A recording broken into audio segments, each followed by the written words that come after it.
నమస్కారం అండి. రీసెంట్‌గా ఇమ్రాన్ బెట్టింగ్ యాప్స్ మీద అతను చేసింది తప్పే అని చెప్పేసి వీడియో రిలీజ్ చేశారు. But at the same time Anvesh గారి మీద చాలా చర్యలు తీసుకోవాలి, పర్సనల్‌గా మాట్లాడారని చెప్పేసి కూడా చెప్తున్నారు. అసలు ఏంటి? ఫస్ట్ ఆఫ్ ఆల్ ఇమ్రాన్ అనే అబ్బాయి పారిపోయాడు, దుబాయ్ పారిపోయాడు, పరారీలో ఉన్నాడు అని చెప్పేసి వార్తలు పుట్టించాడు అన్వేష్. రియాలిటీ ఏంటంటే యాక్చువల్గా పోలీస్ వాళ్ళు ఎప్పుడైనా సరే నీ ఇంటికి వచ్చారనుకో, నువ్వు ఇంట్లో లేకపోతే అందుబాటులో లేవు అని అర్థం. నువ్వు ఫరారీ అని కాదు, నువ్వు పారిపోయావని కాదు. ఊరు దాటి నువ్వు వెళ్ళావనుకో, నువ్వు ఊరు దాటి వేరే ఊరికి వెళ్ళావని అర్థం. ఏదైనా పని మీద అయి ఉండొచ్చు. నువ్వు తప్పిపోయి తిరుగుతున్నావు, గబగబ పారిపోతున్నావు, పరిగెత్తుకొని ఎక్కడికో వెళ్ళిపోతున్నావు, నథింగ్ లైక్ దట్. అదేం ఉండదు. అలా వీళ్ళు క్రియేట్ చేస్తారు. నెక్స్ట్ ఈ పరేషాన్ బాయ్స్ ఇమ్రాన్ అనే ఆయన సరే వాట్ ఎవర్ తెలుసో తెలియకో బెట్టింగ్ యాప్ని ఒకటి ప్రమోట్ చేశాడు. అది ఇప్పుడు తప్పు అని గవర్నమెంట్ వాదిస్తూ ఉంది. సరే తప్పే, అందరికీ నోటీసులు వెళ్తున్నాయి. వాళ్ళ విచారణకు వస్తే వాళ్ళ డీటెయిల్స్ కూడా తీసుకుంటున్నారు, కోర్టుకు సబ్మిట్ చేస్తారు ఇన్ కేస్ ఎఫ్ఐఆర్ అయితే ఇవన్నీ వాళ్ళు చూసుకుంటారు. మధ్యలో వీడికి అవసరం లేదు నా అన్వేష్కి. వీడేం చేస్తున్నాడంటే ఆ అబ్బాయిని పాకిస్తాన్తో పోల్చాడు. ఇమ్రాన్ పాకిస్తానీ అన్నాడు. వీడెవడు ఆయన పాకిస్తాన్ అనడానికి? వాళ్ళ అమ్మగారిని చాలా నీచంగా మాట్లాడాడు. ఫస్ట్ ఆఫ్ ఆల్ వీడికి ఆడది ఎలా ఉంటుందో తెలియదు. ఎందుకంటే విదేశాలకు వెళ్ళి అమ్మాయిలని నీచంగా మాట్లాడతారు. ఒక ఆడదానికే వీడు వాల్యూ ఇవ్వనప్పుడు ఆడతనంలో ఉన్న అమ్మాయినా చెల్లైనా ఎవరైనా వీడు వాల్యూ ఇవ్వడు. అంత నీచుడు వాడు. మాట్లాడడం తప్పంటారు. తప్పంటారు ఏంటి?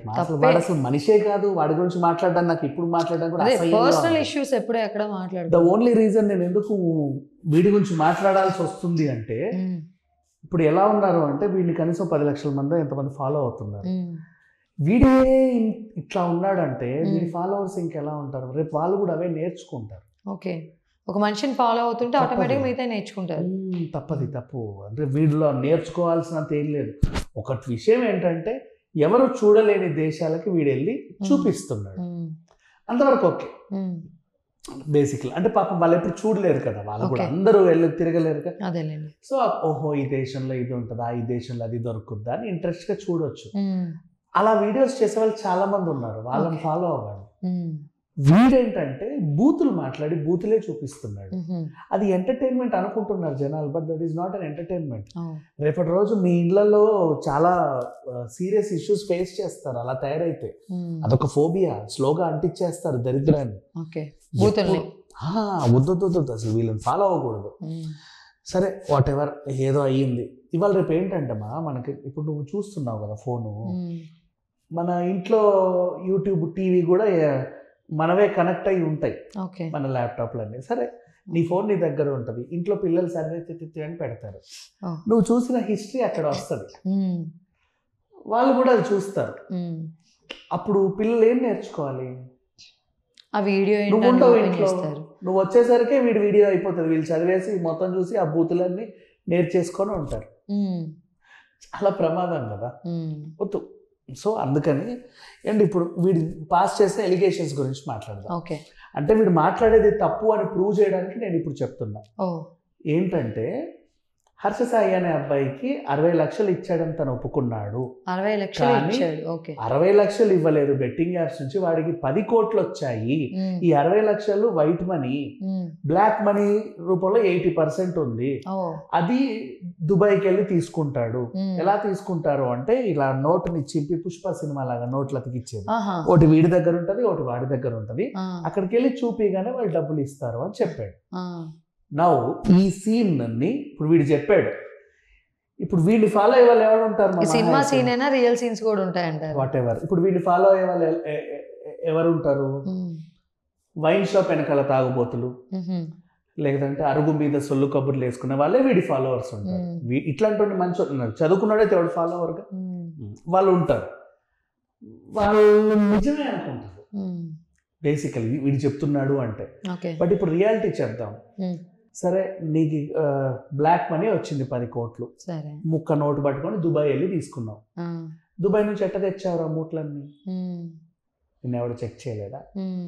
ఎలా తెచ్చావు? హవాలా డబ్బు దుబాయ్ నుంచి. బేసిక్ ఫండమెంటల్ థింగ్స్ రాంగ్ అది. ఆ అబ్బాయికి 60 లక్షలు వచ్చాయి. నెక్స్ట్ ఇంకోటి 10 కోట్లు వచ్చాయి అంటున్నావు. 10 కోట్లు ఇన్వెస్ట్ చేసే కంపెనీ అసలు ఫస్ట్ సోషల్ మీడియా ఇన్ఫ్లుయెన్సర్స్ తోనే పనిచేయదు. డైరెక్టర్ రజనీకాంత్, అమితాబ్ బచ్చన్ పెట్టుకొని పెద్ద పెద్ద హీరోలని, ఇప్పుడు పెద్ద పెద్ద వాళ్ళు కూడా ఉన్నారు కదా దీనిలో. వాటెవర్, అదే చెప్తున్నా. హర్ష సాయికి 10 కోట్లు ఇవ్వదు. ఓకే, ఎంతైనా తను యూట్యూబ్ ఇన్ఫ్లుయెన్సరే కదా, ఎంతమందిని ఇన్ఫ్లుయెన్స్ చేసిన. నేను అబ్బాయి డిగ్రేడ్ చేయడానికి మాట్లాడట్లా, తనకి ఆ డబ్బులు అందలేదని చెప్పే ప్రయత్నం చేస్తాను. ఓకే, సో ఈ రకంగా చూసుకుంటే వీడు చెప్పింది బేసిక్ తప్పు, అది మీకు అర్థమవుతుందా? సో ఈ తప్పుడు వార్తల్ని వీడి ఫాలోవర్స్ నమ్ముతారు. అండ్ నెక్స్ట్ అమ్మో ఆయన నిజంగానే పాకిస్తాన్ ఏమో అని వీడి ఫాలోవర్స్ నమ్ముతారు. వాళ్ళ తల్లి అలాంటిదేమో అని వీడి ఫాలోవర్స్ నమ్ముతారు. అందుకు చెప్తున్నా, వీళ్ళు ఇలాంటి వాళ్ళని ఫాలో అవడం మానేయండి, మీకు మంచి జరగదు. అంటే మీరు అన్ఫాలో ఎందుకు చేయమంటున్నారంటే మాకు ఆ మాత్రం తెలియదా మంచేదో చెడేదో అనుకుంటాం. మీకు తెలుసు మంచేదో చెడేదో, కానీ మీ ఇంట్లో పిల్లలకు తెలియదు కదా.